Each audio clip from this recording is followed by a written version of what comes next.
একটা ছবি তোমরা এখানে দেখো, এইটা দিয়ে তোমাদের ভালো মতো বোঝানোর চেষ্টা করছি। এখানে একটা ছেলেকে দেখতে পাচ্ছ ফুটবল খেলছে।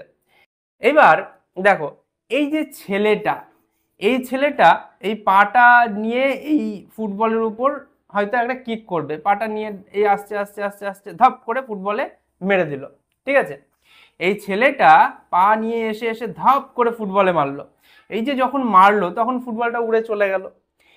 এবার ছেলেটা ফুটবলে লাথিটা মারলো।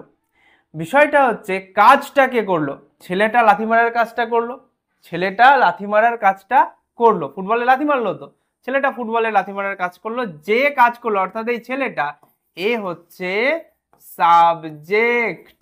ঠিক আছে, আচ্ছা কি করলো? পা নিয়ে আস্তে আস্তে পাটা নিয়ে, আস্তে আস্তে নয় বেশ জোরেই নিয়ে আসলো পাটা, এবার নিয়ে এসে ধপ করে মারলো। এই যে মুভমেন্টটা, এই অ্যাকশনটা, এটাকেই বলা হয়, এই যে অ্যাকশনটা এটাকে বলা হয় ভার্ব। এবার কাকে মারলো?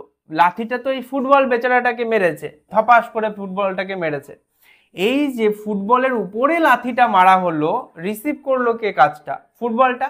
তাহলে এই ফুটবলটা হচ্ছে অবজেক্ট।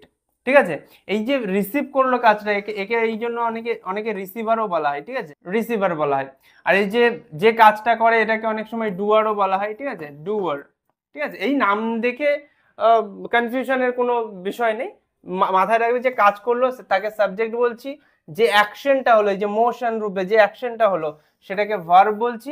যার উপরে কাজ হলো, ফুটবলকে বেচারাকে লাথি মেরেছে, ঠিক আছে, খুব ব্যথা পেয়েছে, তো এইটা হচ্ছে অবজেক্ট।